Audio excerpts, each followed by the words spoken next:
ചെറുശ്ശേരിയുടെ കൃഷ്ണഗാഥയിൽ നിന്നും കാത്തിരിപ്പ്. എൻ മകനെന്തുപോൽ വാരാനു തോഴി ചൊല്ലിന്നലെ ഇന്നേരം വന്നാനല്ലോ. കാലികൾ കാണാനു കാട്ടിൽ നടക്കുമ്പോൾ കാൽ തന്നിൽ മുള്ളു തറച്ചില്ലല്ലീ. കാലികൾ കാണാനു കാട്ടിൽ നടക്കുമ്പോൾ കാൽ തന്നിൽ മുള്ളു തറച്ചില്ലല്ലീ. കായ്കളെ കൊള്ളുവാൻ പാഴ്മരമേറിട്ടു കാനനം തന്നിലെ വീണാനു താൻ. ചാലെത്തടുത്തു തെളിക്കുന്ന നേരത്തു കാലികൾ കുത്തിക്കുതർന്നില്ലല്ലീ. ചാലെത്തടുത്തു തെളിക്കുന്ന നേരത്തു കാലികൾ കുത്തിക്കുതർന്നില്ലല്ലീ.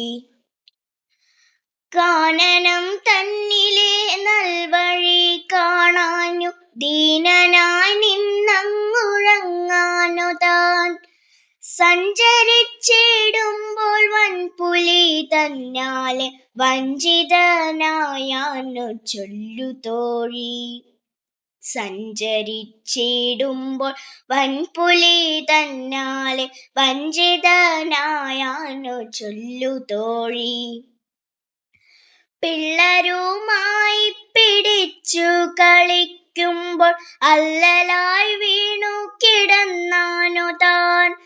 ചോരെല്ലാം മാറിച്ച മഞ്ഞു തുടങ്ങുന്നു നീറുന്നി തുള്ളവും പിന്നെ പിന്നെ. ചോരെല്ലാം മാറിച്ച മഞ്ഞു തുടങ്ങുന്നു നീറുന്നി തുള്ളവും പിന്നെ പിന്നെ.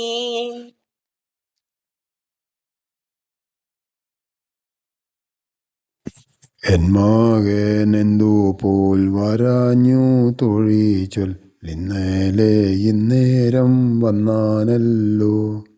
കൃഷ്ണൻ തിരികെ എത്താൻ താമസിക്കുന്നതിൽ മനസ്സ് വിഷമിക്കുന്ന യശോദ തൻ്റെ തോഴിയോട് ആശങ്കകളും ഉത്കണ്ഠയും പങ്കുവയ്ക്കുന്നു.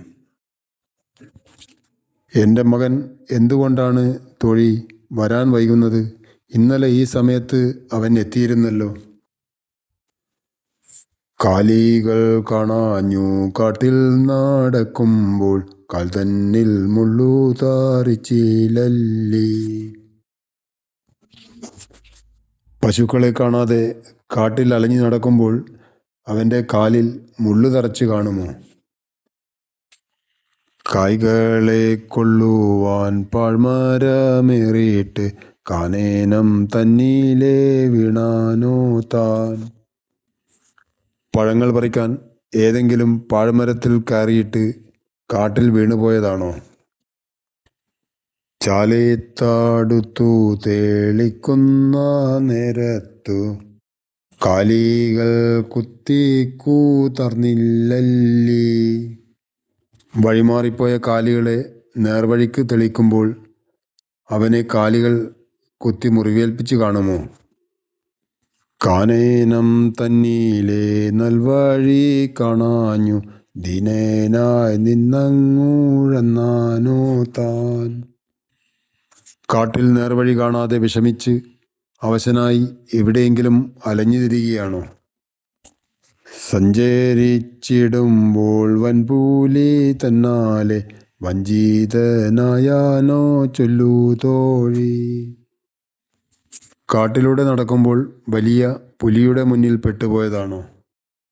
പിള്ളേരുമായി പിടിച്ചു കളിക്കുമ്പോൾ അല്ലേലായി വീണു കിടന്നാനോ താൻ. അവൻ തൻ്റെ കൂട്ടുകാരായ മറ്റു കുട്ടികളുമായി ഗോപബാലന്മാരുമായി മല്ലടിച്ച് കളിക്കുന്നതിനിടെ എന്തെങ്കിലും അപകടം പറ്റി വിഷമിച്ച് വീണ് കിടക്കുകയാണോ? ചോറെല്ലാം മാറിച്ച മഞ്ഞു തുടങ്ങുന്നു നീറുന്നി തുള്ളവും പിന്നെ പിന്നെ. തയ്യാറാക്കിയ ചോറ് ആറിത്തുടങ്ങിയിരിക്കുന്നു. ഓരോ നിമിഷം കഴിയും തോറും എൻ്റെ മനസ്സിൽ വേവലാതിയും ദുഃഖവും കൂടിക്കൂടി വരുന്നു. അല്ലൽ ദുഃഖം, ഉഴലുക, ചുറ്റിത്തിരിയുക. കാനനം, കാട്. കുത്തിക്കുതറുക, കുത്തി മുറിവേൽപ്പിക്കുക. തറച്ചില്ലല്ലീ, തറച്ചിട്ടുണ്ടാവില്ല അല്ലേ. തോഴി, കൂട്ടുകാരി. ദീനൻ, വിഷമിച്ചവൻ. വാരാഞ്ഞു, വരാതിരുന്നു. കാട്ടിലേക്ക് പോയ മകന് എന്തെല്ലാം അപകടങ്ങൾ പറ്റിയിട്ടുണ്ടാകുമെന്നാണ് അമ്മ വേവലാതിപ്പെടുന്നത്. ഒരമ്മയുടെ മനസ്സിലൂടെ ഓടിക്കൂടുന്ന ആദിയാണ് ഇവിടെ നിറഞ്ഞു നിൽക്കുന്നത്. കാട്ടിലേക്ക് പോയ തൻ്റെ മകന് സംഭവിച്ചേക്കാവുന്ന ഒട്ടുമിക്ക അപകടങ്ങളെക്കുറിച്ചും ആ അമ്മ വേവലാതിപ്പെടുന്നുണ്ട്. കാട്ടിലെ നടപ്പിനിടെ മുള്ളു തെറിച്ച് നടക്കാൻ പ്രയാസമായോ? പഴങ്ങൾ പറിക്കാൻ പാഴ്മരത്തിൽ കയറിയപ്പോൾ താഴെ വീണ് അപകടം പറ്റിയോ? കന്നുകാലികളെ തെളിച്ചു വരുമ്പോൾ അവ കുത്തി പരിക്കേൽപ്പിച്ചോ? കാട്ടിൽ വഴിതെറ്റി ഒറ്റപ്പെട്ടു പോയോ? അല്ലെങ്കിൽ ഒരു വലിയ പുലിയുടെ ആക്രമണത്തിന് ഇരയായിട്ടുണ്ടാകുമോ എന്നെല്ലാമാണ് അമ്മയുടെ ആശങ്കകൾ. കൂടാതെ മറ്റു കുട്ടികളോടൊപ്പം കളിക്കുമ്പോൾ താഴെ വീണിട്ടുണ്ടാകുമോ എന്നും അമ്മ ഭയപ്പെടുന്നു. ഈ ചിന്തകളെല്ലാം ആ അമ്മയുടെ മനസ്സിനെ വല്ലാതെ ഉലയിക്കുന്നു. നീറുന്നിതുള്ളവും പിന്നെ പിന്നെ. എന്താണ് ഈ വരികളുടെ ആശയം? നീറുന്നിതുള്ളവും പിന്നെ പിന്നെ എന്ന വരികൾ ഒരു അമ്മയുടെ ഉള്ളിലെ അടങ്ങാതെ ദുഃഖത്തെയും ഉത്കണ്ഠയെയും ആഴത്തിൽ വരച്ചു കാട്ടുന്നു. കാട്ടിൽ പോയ മകൻ ഇനിയും തിരികെ വരാത്തതിനാൽ അവന് എന്ത് സംഭവിച്ചു എന്നറിയാതെ ആ അമ്മയുടെ മനസ്സ് കടുത്ത ഉത്കണ്ഠയിലും ദുഃഖത്തിലുമാണ്. ഓരോ നിമിഷം കഴിയും തോറും മകനെക്കുറിച്ചുള്ള ആദിയും അവന്റെ സുരക്ഷയെക്കുറിച്ചുള്ള ഭയവും കാരണം അമ്മയുടെ മനസ്സ് നീറിപ്പുകയുകയാണ്. ഈ വരികൾ വ്യക്തമാക്കുന്നത് മകനെ കാണാത്തത് കൊണ്ട് ആ അമ്മയുടെ സങ്കടം ഓരോ നിമിഷവും വർദ്ധിച്ചുകൊണ്ടിരിക്കുന്നു എന്നതാണ്. ഇന്ന് ഉപയോഗത്തിൽ ഇല്ലാത്ത ഏതാനും പദങ്ങൾ ഈ കവിതയിലുണ്ട്. ഇന്ന് അവയ്ക്കു പകരം ഉപയോഗിക്കുന്ന പദങ്ങൾ ഏതൊക്കെയാണ്? വന്നാനല്ലോ, വന്നുവല്ലോ, കാൽ തന്നിൽ, കാലിൽ, ഏറിയിട്ടു, കയറിയിട്ട്, നൽവഴി, നല്ല വഴി, ദീനനായി, ദുഃഖിതനായി, ഉഴന്നാനോ, അലഞ്ഞതാണോ, നീറുന്നിതുള്ളവും, മനസ്സ് വേദനിക്കുന്നു, അല്ലലായി, വിഷമിച്ച്. കാളിയമർദ്ദനം. കൃഷ്ണൻ അമ്പാടിയിൽ താമസിക്കുന്ന കാലത്ത് കന്നുകാലികളെ മേയ്ക്കാൻ കാട്ടിലേക്ക് പോകും. ജ്യേഷ്ഠനായ ബലരാമനും മറ്റു കുട്ടികളുമെല്ലാം കൂടെയുണ്ടാകും. അമ്പാടിക്കു സമീപത്തു കൂടെ ഒഴുകുന്ന ഒരു വലിയ നദിയാണ് കാളിന്തി. കാളിന്തിയിൽ കാളിയൻ എന്നു പേരായ ഉഗ്രവിഷമുള്ള ഒരു സർപ്പം താമസിക്കുന്നുണ്ട്. 1000 തലകളുണ്ട് കാളിയന്. കാളിയന്റെ വിഷത്തിന്റെ ശക്തി കൊണ്ട് നദീതീരത്തെ മരങ്ങൾ പോലും കരിഞ്ഞുണങ്ങിയിരുന്നു. ഒരു ദിവസം കാലികളെ മേയിച്ച് കൃഷ്ണനും കൂട്ടുകാരും കാളിന്തി തീരത്തെത്തി. ദാഹിച്ചു വലഞ്ഞ കന്നുകളും ഗോപകുമാരന്മാരും കാളിന്തിയിലെ വെള്ളം കോരി കുടിച്ചു. വിഷശക്തി കൊണ്ട് അവരെല്ലാം അപ്പോഴേ കുഴഞ്ഞു വീണു. കൃഷ്ണൻ ഇത് കണ്ട് നദിയിലേക്ക് എടുത്തു ചാടി. കാളിയൻ ആ ബാലനെ ചുറ്റി വരിഞ്ഞു. കൃഷ്ണനും കാളിയനുമായി വലിയ മൽപ്പിടുത്തമായി. കുട്ടികൾ തിരിച്ചെത്താറായുള്ള സമയം കഴിഞ്ഞു. അവരെ കാണുന്നില്ല. അമ്മയായ യശോദയ്ക്ക് പരിഭ്രമമായി. ആ അമ്മയുടെ വേവലാതി വിവരിക്കുന്ന വരികളാണ് കാത്തിരിപ്പ് എന്ന ഭാഗത്ത് നാം വായിച്ചത്. കുട്ടികളെ കാണാതെ അന്വേഷിച്ചിറങ്ങിയ നന്ദഗോപരും യശോദയും മറ്റുള്ളവരും കാളിന്തി തീരത്തെത്തിച്ചേർന്നു. കൃഷ്ണനെ കാളിയൻ ചുറ്റി വരിഞ്ഞതു കണ്ട അമ്മ പുഴയിലേക്ക് ചാടാനോങ്ങി. ബലരാമൻ അമ്മയെ തടഞ്ഞു നിർത്തി ആശ്വസിപ്പിച്ചു.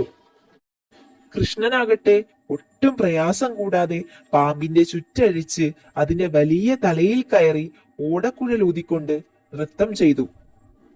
തലയിൽ ചവിട്ടേറ്റ കാളിയൻ അവശനായി കൃഷ്ണനോട് ക്ഷമിക്കണേ എന്ന് കേണപേക്ഷിച്ചു. കൃഷ്ണൻ അതിനെ വിട്ടയച്ചു. കാളിയൻ കാളിന്തി വിട്ട് ദൂരേക്ക് പോയി. എല്ലാവരും സന്തോഷത്തോടെ കൃഷ്ണനെ കെട്ടിപ്പിടിച്ചു. കവി പരിചയം. ഇന്നത്തെ കണ്ണൂർ, കാസർഗോഡ് ജില്ലകളിൽ ഉൾപ്പെട്ട കോലത്തുനാട്. അവിടുത്തെ രാജാവായിരുന്ന ഉദയവർമ്മൻ. അദ്ദേഹത്തിന്റെ കൊട്ടാരം കവിയായിരുന്നു ചെറുശ്ശേരി. മലയാളത്തിന്റെ വളർച്ചയിൽ വലിയ പങ്കുവഹിച്ച 3 മഹാകവികൾ ഉണ്ടായിരുന്നു. അവരെ പ്രാചീന മഹാകവിത്രയം എന്ന് വിളിക്കാറുണ്ട്. ചെറുശ്ശേരി, തുഞ്ചത്തെഴുത്തച്ഛൻ, കുഞ്ചൻ നമ്പ്യാർ എന്നിവരാണവർ. 500-ലേറെ വർഷം മുമ്പാണ് ചെറുശ്ശേരി കൃഷ്ണഗാഥ എഴുതിയത്. കൃഷ്ണപ്പാട്ട് എന്നും ഇതിന് പേരുണ്ട്. കോലാദിനാഥനായ ഉദയവർമ്മന്റെ കൽപ്പന പ്രകാരമാണ് താൻ കൃഷ്ണഗാഥ എഴുതിയതെന്ന് ചെറുശ്ശേരി സൂചിപ്പിച്ചിട്ടുണ്ട്. കൃഷ്ണനെ കുറിച്ചുള്ള കഥകളാണ് ഇതിലെ ഉള്ളടക്കം. ഇനി ചുവടെയുള്ള വാക്കുകൾ ചേർത്ത് എഴുതി നോക്കാം.